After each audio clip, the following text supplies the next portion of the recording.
ready for some football. I don't know about you. Who else could it be but your man Lou? Yeah.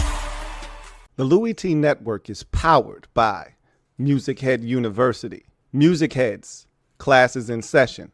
Turn me up. Enroll on YouTube now. Link is in the description.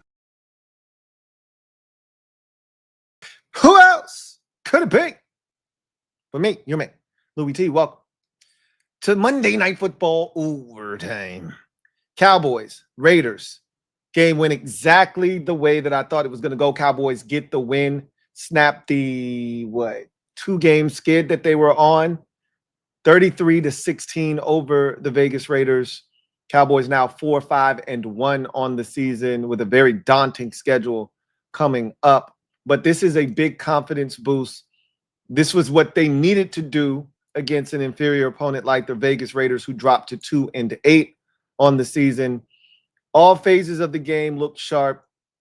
There's still a lot of things that they have to clean up if they are to compete with teams like Philadelphia next week, Kansas City the following week on Thanksgiving, the Chargers, the Vikings, so forth and so forth. All those teams, Lions left on the schedule. So they've got a pretty tough task ahead of them. I still don't see them as a playoff caliber team with how they're playing right now, but they're built in a way that maybe next year, if they stay healthy, they could have a very formidable group. But I was anxious to see what it looked like. You know, a lot of changes from the last time we saw Dallas. And that's where we're going to start with Dallas as they get the win tonight. We knew about the 2 trades. Logan Wilson comes over, helps fortify that linebacker position. And then you also trade for Quinnen Williams. That was the big piece and big move. But you also had a bunch of guys coming back from injury. DeMarvion Overshown. You had Malik Hooker come back tonight as well. And then you also had Siobhan Revel Jr., a guy that they were very excited about coming out of East Carolina, getting him in the 3rd round. And so a lot of different parts coming back to the football field. Mixed results. Obviously, you expect that for a lot of guys' first game action of the season or first time in a Cowboys uniform, trying to fit in, figure out, where do I fit in this defensive scheme, et cetera, et cetera. But all in all, solid performance by the defense. Let's talk about the offense for a second, because if the Cowboys are to do anything, it starts there, because we know defensively they're just not going to be good enough this season to get it done. They're going to have to outscore some teams. Maybe you get a stop here or there. Maybe you force a turnover here or there. Great. But you're going to have to make that turnover count. You're going to have to finish drives in the red zone. They struggled again with that a little bit tonight.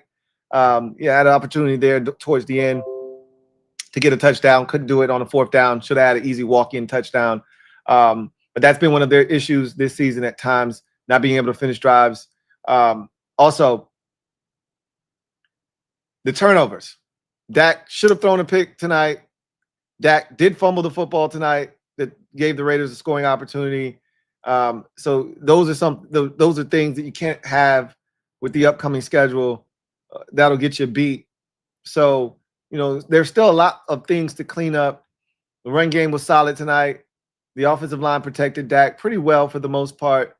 The receivers were fantastic. Obviously, there was a little bit of, conversation about what happened. I was wondering when they came onto the field, I'm like, okay, there's Flournoy, there's Tolbert, there's Turpin.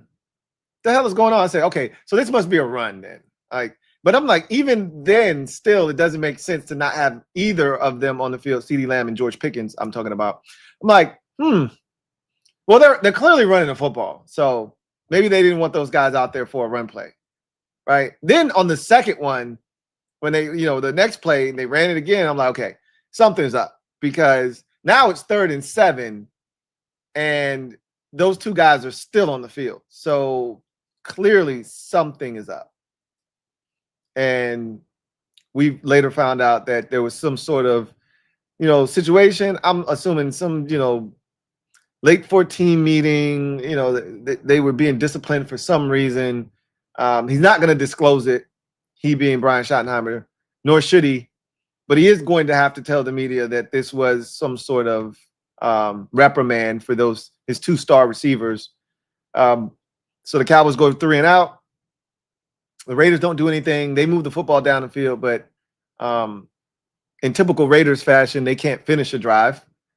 And that's one of the things that if you're a Cowboys fan, you have to be very disappointed about tonight, is that for as good as your defense played, you gave up 16 points. Cool. Yay. You still gave up a bunch of drives. And this is the Raiders we're talking about.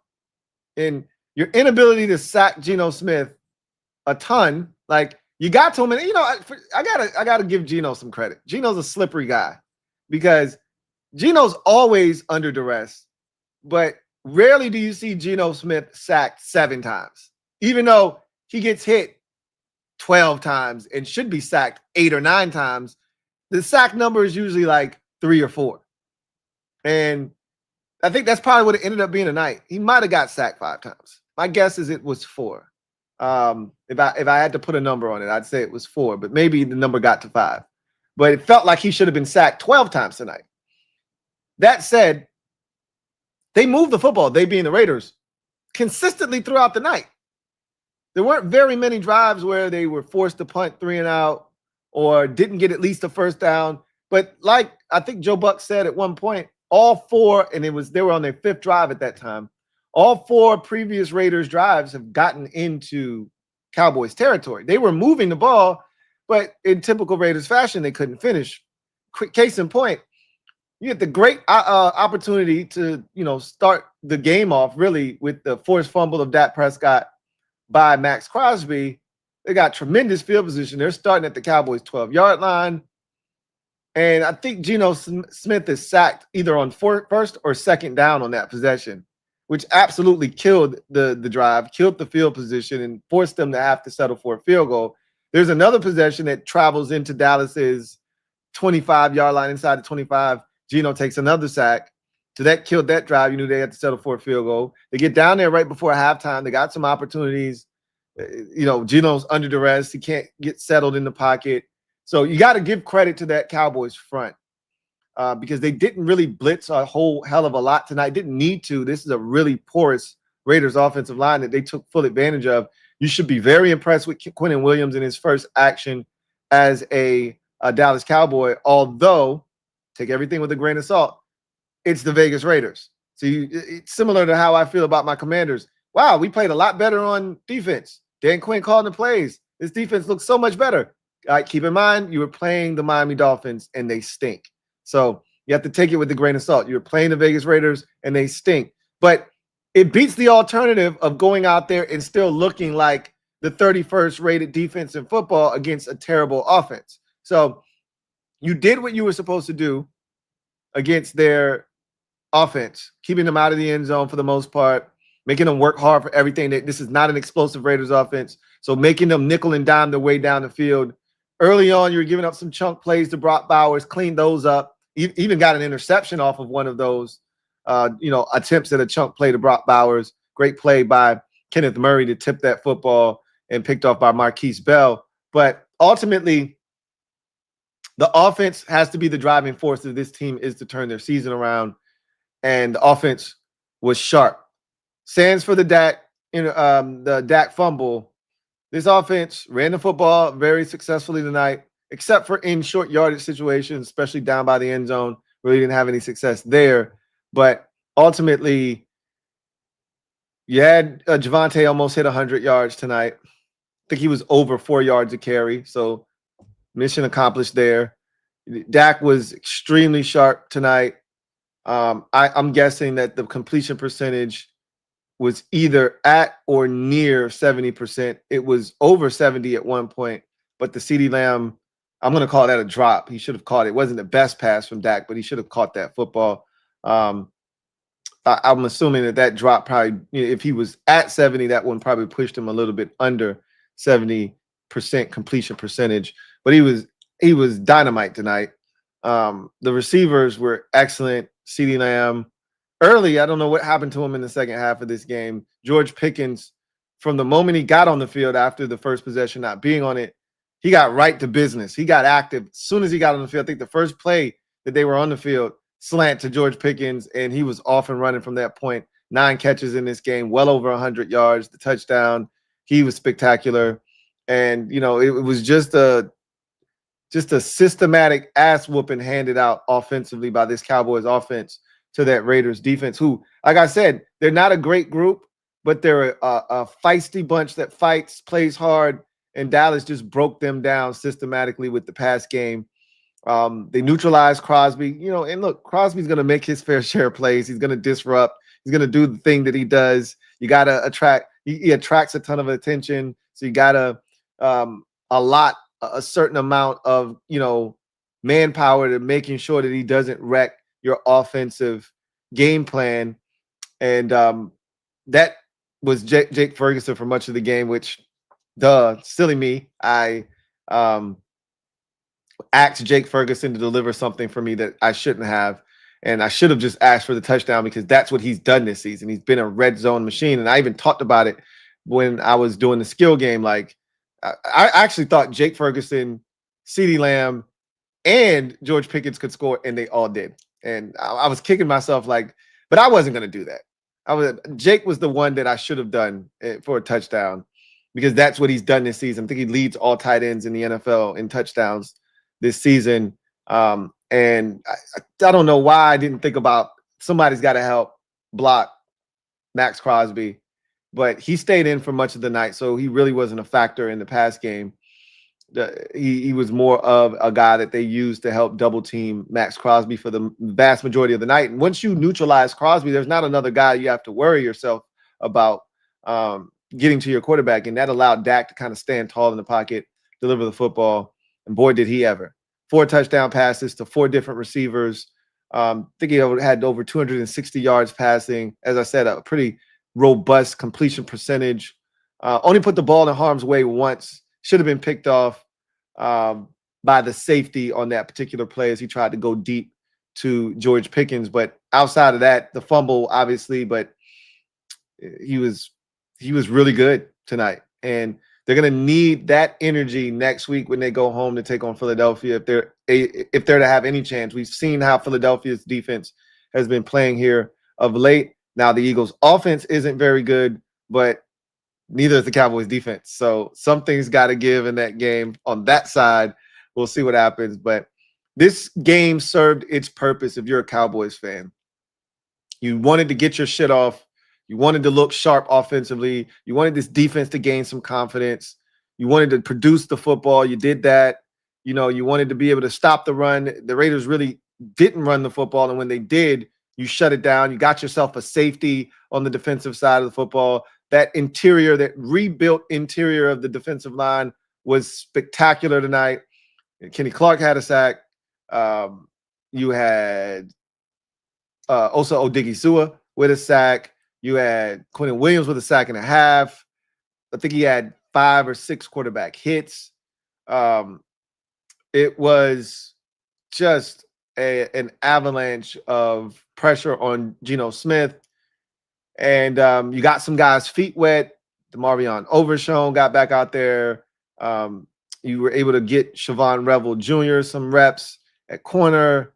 And Malik Hooker, he had an impact. He almost had a pick on one of the Geno Smith passes when he rolled out to his right. So Malik Hooker also had a nice tackle down by the line of scrimmage on Genty. So it was good to see some of those guys get opportunities. If you're a Cowboys fan, you have to feel really, really good about all of that. And then offensively, to go out, to play the way that you did, to kind of look like how you looked earlier in the season on offense, really sharp, getting the ball to all your skill guys, all your playmakers. That's a good sign for this Cowboys team off the bye and now heading into the toughest portion of their schedule. If you're the Raiders, I really don't. What more can I say? I really don't know what else to say about this season. The part that is really tough is, what do you do? Like, where do you go? Like, I talked about this on the skill game. Like, there's no hope. Pete Carroll came in here and he gave you the thing that you needed the most, which was structure, an adult in the building, a grown-up, right? For the last couple head coaches, you've had either guys that weren't really, ready for the job, or you had guys that weren't mature enough to handle the job, or you had, coaches that just aren't meant to be head coaches, right? Like Josh McDaniel, you had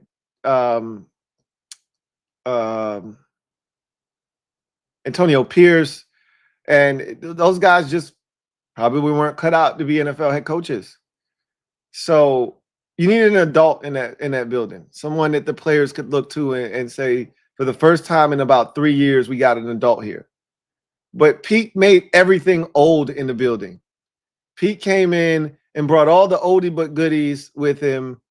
And with the staff is relatively old. There's not a lot of juice on that sideline. I mean, Pete brings the juice, obviously, but Pete's damn near 80 years old, right? I don't know how old Pete is. He's the oldest coach in the NFL. I know that. I know Pete's he's got to be pushing he's definitely over 70. I don't know how old he is, but I think he's the oldest head coach in NFL history, like his age-wise. I knew Marv Levy was pretty old when he was a coach too. I feel like he was, but whatever the hell the case is, Pete's old. And while he's got a ton of energy for his age, he's still old. And he has a lot of old philosophies. And he brought a lot of old players with him. And he brought a lot of old coaches with him. So there's not, and look, there's still some young guys that they've drafted and some guys that you may be excited about. But ultimately, the roster's older in certain areas. You don't have a quarterback that you can build with. There's nothing there. You may be bad enough to draft a quarterback. We'll see how the rest of the season goes. But is that really the direction that Pete wants to go in? Don't know. Do you trade for a quarterback? Like, this season is weird because if you're the Raiders, you're just like, you're at 2-8. What are you looking towards? If the goal is to go get a quarterback, which it probably should be, cool. But do you really want to put a quarterback behind this offensive line?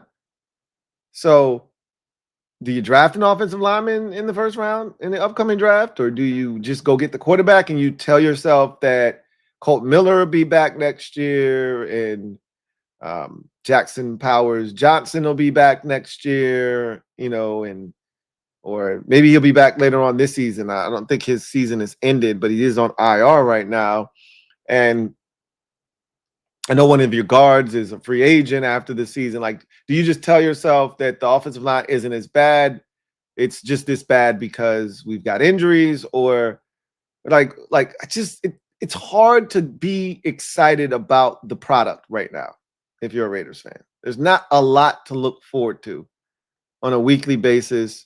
There's no young quarterback that you're excited to see. There's no young talent that's being developed. And you have an old staff, and there's a bunch of older players, and you have, like, skill position wise, you got 2 young tight ends. You got a bunch of young receivers. You got a young running back. Defensively, I think it's probably where all the age is, really. There's not a lot of young talent on the defensive side, really, if we're being honest. The offense isn't as old. It's a pretty young offense without the young quarterback to lead it. That's what you really need on that side. But you got to have an offensive line to protect. And Ashton Jeanty, like, this is I think the Raiders are going to be the poster child for drafting a running back and in the first round. And the debate started last year with Daniel Jeremiah. And I know I'm kind of going off the grid here, but just bear with me for a second. Because I remember this conversation coming up, and it was really the first time we talked about running backs in the first round in this light. And it was one of these shifts, these philosophical shifts that I actually saw happening in real time, and I agreed with it. It's rare that happens because you just see a lot of people jump on board with something that's said because they're prisoners of the moment. But this has been something that I think a lot of teams have failed at over the years when we've seen first-round running backs fail for the most part.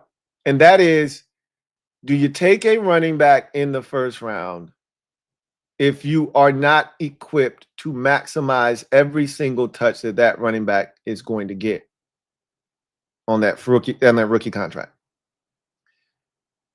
If the answer is no, then you shouldn't be taking a first round running back.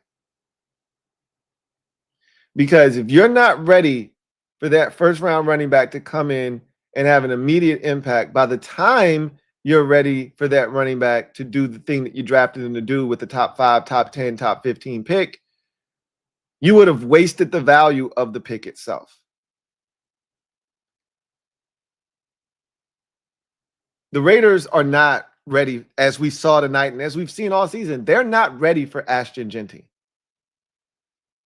Jeanty can't break 50 tackles and make something happen. He needs space to operate. And they drafted him in the first round, and they're not equipped to block for him, to give him the space necessary for him to be who he is.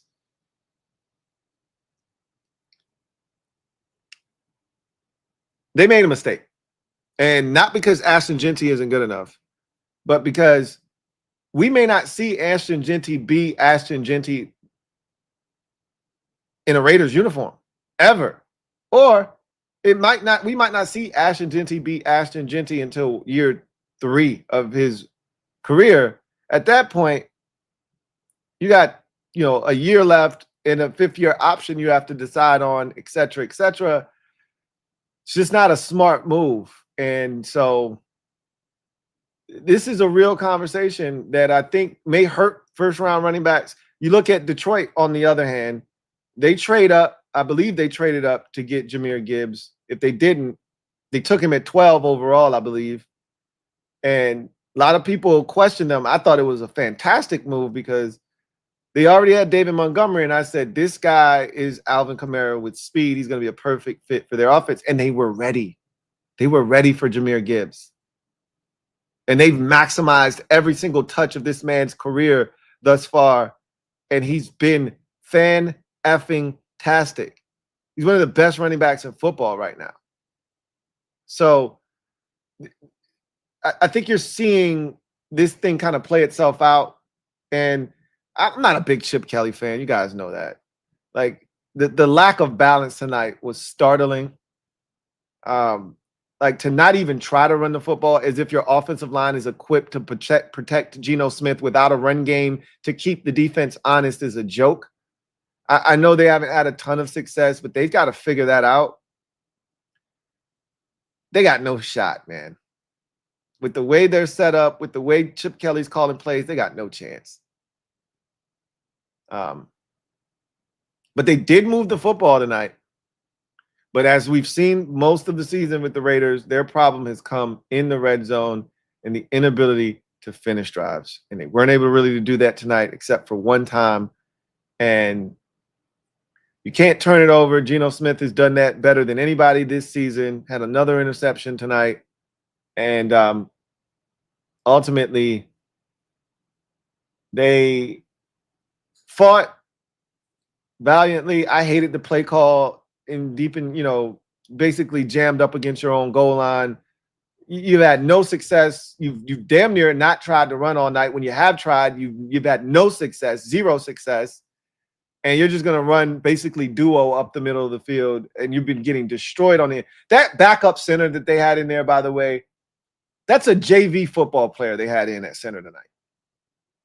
I mean, my goodness. They were just tossing him around like a rag doll. He does not belong on an NFL field. If you don't pack his ass up and get yourself a real NFL center, I mean, he was worse than a damn traffic cone. They were just throwing him out of the way. On the safety, they moved him out of the way. There was a tackle for loss where Kenny Clark, I think, just pushes him on the ground. Quentin Williams ran through him like 2 or 3 times on some of those quarterback hits. He was a non-deterrent. Yikes, the Raiders have to figure some shit out up front, man. My goodness. Anyway,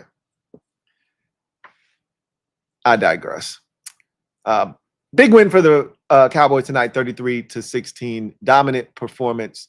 And they need that momentum. And let's see if they poly the momentum built tonight off of the win and are able to take that home and use that against the Philadelphia Eagles next week to make that a compelling football game. Very emotional night, as we knew it would be. I talked about it earlier on the skill game that they were going to be playing with heavy hearts tonight. There was going to be a Marshawn Kneeling tribute before the game. There was. They had on his shirt. Nike made a pretty dope shirt for them, sweatshirt that a lot of the coaching staff and guys had that weren't playing were wearing on the sidelines. And I'm pretty sure there will be tears shed in that locker room tonight. I'm pretty sure they dedicated the game to him. I'm pretty sure the game ball is probably going to one of his family members, et cetera, et cetera. So big win. It was a tough 10 days for the Cowboys. They handled that situation best they could, and they come out and they honor his memory with a dominant performance over the Las Vegas Raiders. Now we're going to transition to the skill game brought to you by Sleeper. The skill game brought to you by Sleeper. All right, so Sleeper is a fantasy sports and real money gaming app that focuses on bringing people together through sports and gaming. Sleeper has become the fastest organically growing fantasy platform in the world with over 10 million active users in 2025. And if you're not one of them, here's an opportunity for you to become one of those active users by simply clicking the link in the description of this video. That will take you to where you can download the app. If you haven't already downloaded the app and you haven't used it before, you're going to be blessed with $20 once you verify that you are who you say you are. $20 free, no questions asked. Use it on the app. And I would also advise you to take advantage of this also offer here, using my promo code LTN to get you 100% match on your first deposit up to $100. Dollar for dollar match. That means you put in 100, they give you an additional 100. Now you've got $220 to spend on the app. That's going to go a long way if you can make some shrewd moves, which I'm not able to seem to be able to make. So let's take a look at what I did tonight, which was nothing. I tried to be extremely safe. Like, hey, what are some things that we know are going to happen? I wanted to go Brock Bowers. The number was too high. And what happens? Brock Bowers hits the number, right? It was 6.5 catches. He had 7 on the dot. So I could have gone there, but they scared me straight. They scared me shitless with their performance on Thursday. And I thought to myself, it was a quick turnaround. It was a Thursday night game. Maybe they didn't have enough time to prepare. Denver's defense is really good. I didn't care to hear those excuses. Now you have a full 11 days to prepare. You had the extra day with the game being on Monday night. They're going to get him the football. I thought about that, but then I was like, I don't trust Geno Smith. He gets him the football tonight early and often. So I should have gone there, right? But the Raider thing that I wasn't the reason that this ticket didn't hit. So it's not like I'm kicking myself because I went Tyler Lockett and he didn't get me my 3 catches. He got me my 3 catches. I knew he would get his 3 catches, which is why I was comfortable with doing that. Pickens, I knew he would get 5 catches. I didn't expect him to get 9 catches. If I did, I would have upped his amount, right? But how about CeeDee Lamb? Man had 54 yards receiving with 10 minutes left in the second quarter, and he doesn't touch the football again until with about 8 minutes left in the fourth quarter. How is it that this man is 54 yards? In the second quarter, you're thinking there's no way he's not going to hit 71 yards. That's cake. I'm not even worried about that. Now I'm like, can Javonte get his touchdown? CeeDee Lamb does not hit 71 yards. Unreal. Javonte, they gave him the football a couple of times down inside the 5. Raiders weren't having it. They were so obsessed with throwing the football down there. Once I saw them throw the football to Flournoy that time, they didn't even try to run it. They just went play action fake, hit Flournoy. I said, oh, I'm dead. I'm dead. Javonte's not scoring a touchdown tonight. Sad part is I thought about every single guy that scored, including Flournoy. Like, man, I wasn't going to put him on the ticket, but I definitely thought about Ferguson, which I said, remember, I even looked at Ferguson and I said, I'm putting him on the ticket. And I said, I could see him scoring an anytime touchdown. I could see him having the catches, which he did not get. The catch total for him was at 4.5. He ended up with 4. So if I'd have gone there, I still would have struck out. He didn't hit the yardage. The yardage was at like 34.5. He had 16 yards. So I wouldn't have hit there. The only thing that I could have done, and I didn't think, this was me, I was being slow here. The only thing that I did not consider was they got to contain Max Crosby. That means you're going to have to keep the back end. You're going to have to keep the tight end in. He was the guy that they kept in when he was in the game. So he wasn't going up the field, up the seam. I just thought, okay, there's going to be a seam route. He's going to run a corner route, something of that sort. At some point, you know, he's going to get free for an 18-yard gain. And it just never happened. And so that's on me. But even if that would have hit, even if he somehow would have gotten loose in the secondary, Javonte didn't score and CD didn't get me my 71 yards, which is just crazy. So I thought this was as safe a ticket as I've put out all year. It wasn't going to net me a lot of money. I was just like, hey, go get a win, bro. And it still didn't happen. So, yeah, my drought continues. That's all I can say. But that doesn't mean, and everybody seems to be eating except for me. So doesn't mean you can't have some success. Use my promo code LTN. Get you 100% match on your first deposit up to $100. And you won't be sorry. Make it happen. Make some money. Turn every day into payday on the Sleeper app. So big shout out to Sleeper for sponsoring this stream. The Skill Game, brought to you by Sleeper. All right, so let's get to the comment section. See if there's anything out there that you guys have to say. If not, we'll get out of here. Video channel. Thank you for the super chat. Greatly appreciate you. Thank you for being a member of the MOBB. My guy Video Channel writes, Lou, what does Pickens' next contract look like? That's a great question. My wife was watching the beginning of this game and she says, does Dallas bring him back? And I'm like, how can they not? Like, you traded for him. You didn't just trade him for a 1-year rental. I mean, obviously they thought they'd be better than what they were this season. I don't know why they thought they were going to be great this year. I didn't think they would after trading Michael Parsons. That was the dumbest thing ever. Once you traded Parsons, your season was cooked. But they probably didn't expect to be where they are right now. They probably didn't expect to lose to teams like Carolina and Arizona. And if you don't lose those games, your season looks vastly different, right? But they did lose those games, and they are where they are, right? They probably didn't think they were going to lose to the Bears even. So, like, here you are now at 4-5-1, but Pickens is killing it. And if I'm George Pickens, like, the thing that the Cowboys have at their disposal, and they're not afraid to use it, is the franchise tag. So I don't think Pickens is going anywhere, first and foremost. Even if they can't agree on a deal, it like the money for a wide receiver on a franchise tag, as we saw with T. Higgins, it doesn't kill you.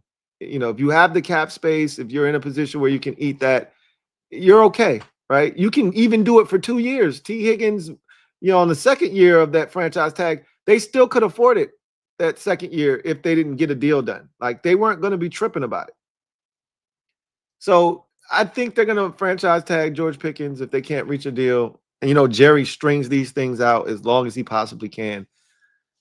But if I'm George Pickens and his representation, the number starts at wherever T. Higgins is. He's the highest paid number 2 wide receiver in football. That deal, I think, came in at something north of $28 million a year. No number 2 receiver is making $30 million. I'm pretty sure George Pickens sees himself as a number 1 wide receiver, which is why you asked, what does that contract even look like? If I'm the Cowboys, I'm going to tell you he's a number 2 receiver. If I'm Pickens and his representation, my guy's a number 1 receiver. Well, not on this team, you're not. And so that's going to be where the divide lies. And I think you're going to see the Cowboys play hardball because that's what they do. Pickens and his group should stand their ground, and it's going to force the Cowboys to slap the franchise tag on them. They're not going to get a deal done. And if they do, it'll be, late into the summer. He'll probably hold out a training camp. It'll be a mess because that's what the Cowboys do, and that's how they operate and conduct themselves in business. However, the Pickens contract has to start at the 28 number, probably 29, because you're going to make more than T. Higgins.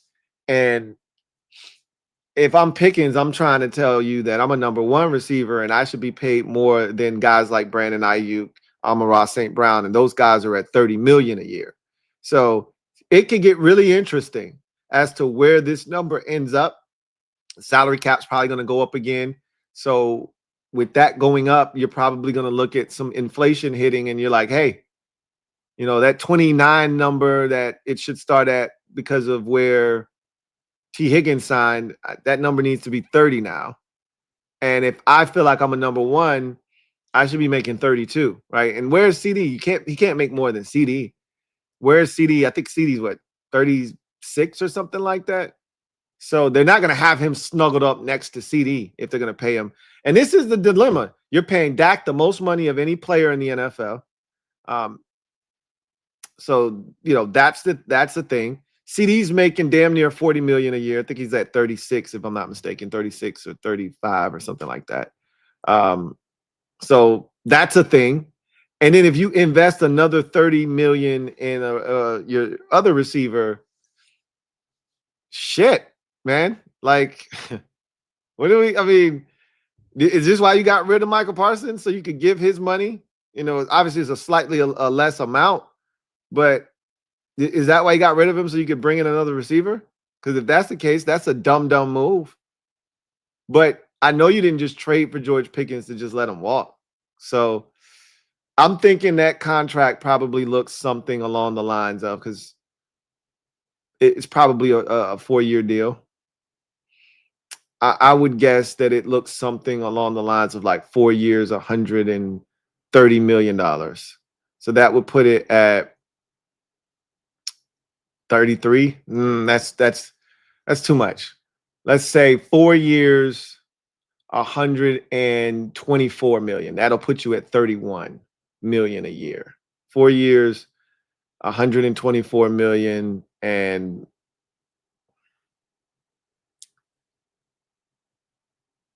probably 80 of it guaranteed, fully guaranteed, maybe. So I think it looks something along those lines. It's going to be costly though. And I told Dallas, you're stupid if you don't get this thing done early, because George Pickens is a stud and he's going to kill it this year next to CeeDee Lamb. And if you're smart, and Jerry's not a smart businessman when it comes to player contracts. He's the worst in the league. He thinks he's a smart guy, but he's not. He's a smart businessman. He's a smart businessman, but he's not a smart. He's not smart when it comes to contracts. And so the thing to do was to dangle a pretty significant contract in front of George Pickens and see if he had the strength to be able to turn down this guaranteed money in his face when he hasn't produced. Like, he didn't come off of this massive year in Pittsburgh, and here's this team that traded for me, willing to give me this lucrative deal. You needed to see if he was strong enough to turn down $27 million a year. That's what you should have given him, right under T. Higgins' contract. And maybe he would have been like, nah, I'm better than that. I'll just wait. But most guys aren't turning down significant money because of the volatility of the sport that they play. Anything could happen. Let me get my money right now, because I just don't know what's going to happen tomorrow at practice. So Dallas had an opportunity to lock this guy up at a significant less amount of money. Every game that George Pickens goes out and does this shit, 9 catches. What did he have tonight? 9 catches, 144 yards and a touch. Every game that he does that type of shit, the price goes up. Today's price is not tomorrow's price. So, yeah, that one is going to be an interesting deal, to say the least. My guess is They'll franchise him. They'll be at a stalemate because George Pickens sees himself as a number one, and why wouldn't he? And the Cowboys are going to treat him like he's a number two receiver, and why wouldn't they, right? Because in this offense, that is what he is. And if I'm George Pickens and I'm his representation, I'm going to say, well, when CD was out of the lineup, who was the guy that you threw the football to, and who was the guy that carried this offense? Their rebuttal is probably going to be, well, it was George, but that's not how he was utilized the vast majority of the year. I ain't trying to hit a shit. I just know in games like Carolina, when there was no one else out there, who was the guy that carried the load? So CeeDee Lamb is back. Who's getting targeted more? Who's making all the plays? So that's a great question, video channel. And I would assume that there are going to be a ton of issues with that negotiation because of how he's going to be perceived by his camp and how the Cowboys are going to try to perceive him. It's like that whole age-old argument about these defensive ends. Are you a linebacker or are you a defensive end? Because defensive ends make top-notch money and linebackers don't. So they would try to put guys in the box of being a linebacker, and then they had to change it to edge rusher. So you couldn't get away with that shit because teams were trying to manipulate the rules. Like, nope. Von Miller's a linebacker. That's what we got him listed as. So we slapped the franchise tag on him. He's really a linebacker. And, they had to stop the manipulation of the rule that way. So it's going to be something like that. So anyway, I digress.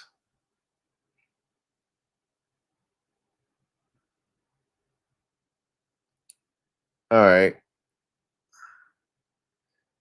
Sheree says, what conference has more depth? Which conference has more depth right now, the AFC or the NFC? Oh, that's easy. It's the NFC. The AFC feels very top heavy, and nobody really respects the best teams in the AFC right now. I don't think anybody's afraid of Denver. No one's afraid of Indianapolis. Like, it feels like whoever comes out of the NFC is going to win the Super Bowl this year, especially if the Chiefs don't get their shit together. I'm not counting them out. Buffalo's cool, but no one's afraid of the Bills. Like, they've got their own set of issues, and Josh Allen looks like he's going to have to put the cape on again, and that's going to force him to turn the football over. He had 2 more turnovers on Sunday through 2 interceptions because he's got to do everything now. He scored 6 touchdowns on Sunday. So the Bills are flawed. The Chiefs aren't even in the playoffs if they started, today, right now. They're on the outside looking in. Nobody, the Chargers got their doors blown off. Like, literally, it's the Ravens coming off the pace right now, and they struggled mightily on the road at Cleveland, but they found a way to win, which is all that matters in this league. It's really just Indianapolis and Denver right now. And again, nobody fears either one of those 2 teams. NFC-wise, it's loaded. You got the entire NFC West, right? Stands for Arizona. So you got 3 teams over there: San Francisco, LA, and Seattle. You got 3 teams in the NFC North: Chicago, Detroit, and Green Bay. So those 6 right there are better than just about anybody in the AFC. Those 6 teams right there are probably better. And then, of course, you still got Tampa and Philadelphia as division leaders. And Philadelphia is the best team in the NFL right now, or the best team in the NFC. And they're the reigning, Super Bowl defending champions. So the NFC is loaded. The AFC isn't even close right now. They're not even close. So, yeah. Anyhow, that is going to do it for me, your man Louie T, here on Monday Night Football Overtime. Raiders fall 33-16 to the Dallas Cowboys, who get a much-needed victory off the bye, a boost of confidence. They played well tonight on both sides of the football. This was to be expected against a porous Raiders offense. and a defense that plays hard but isn't very good. Now the question is, the confidence that was built tonight, is that a facade? Is it a mirage based off of the fact that you played an inferior opponent? Or can they take the momentum built from tonight and use that next week to play equally as, if not better than, they played to, equally as well, if not better than they played tonight against the best team, not just in the NFC, not just in the NFC, but in the league, in the Philadelphia Eagles. Eagles are 8-2, so they're not technically the best team in football record-wise. That distinction goes to the Patriots, and I left the Patriots out, and shame on me. But again, that's another team that, because of their, the nature of who they are, I don't think anybody's afraid of the Patriots either. But they are 9-2. Denver's 9-2, and the Colts are 8-2, if I'm not mistaken. So you have to respect all of those teams. You have to respect them. But I don't think anybody fears any of those teams. I think I'd take Baltimore over a healthy Baltimore team over all three of those teams. Hell, and if we get to the playoffs, I'd probably take Kansas City over all three of those teams if we got to the playoffs. So shame on me for leaving out New England, though. But yeah, the NFC is where the depth lies in terms of quality teams, if we're talking about the playoffs. So anyway, I digress. Dallas gets the win, improves to 4-5-1 on the season. They're one game away from 500. And it's going to be tough to get it next week, but it's not impossible. They should have beaten Philadelphia in week 1. Should have, could have, would have, but didn't. They're going to get an opportunity to exact a measure of revenge. Can they avoid the season sweep and beat the Philadelphia Eagles? It's possible. The Eagles aren't scoring points right now, but this Cowboys defense doesn't strike fear in anyone's heart. And if there is an opportunity for the Eagles to get their shit together, if you can't do it against the Dallas Cowboys defense, even though they're improved, I don't know if you're going to be able to do it. So here's an opportunity. We'll see if they seize it or not. For the Raiders, their downward spiral continues. They're now 2-8, and there's really no hope. There's really no answers. I don't really. If you're a Raiders fan, if you're a Raiders fan and you happen to see this, please leave this in the comment section. This is my question. What are you looking forward to the most? Like, what gives you hope as a Raiders fan? What's the thing that you're holding on to and it gives you the strength to continue to be optimistic about this team moving forward? What is that thing? I struggle to see it from the outside looking in. Help me out. Anyway, I digress. That's going to do it for me, your man, Louie T. Until next time, you guys have a good one. Take care. God bless and good night. Peace.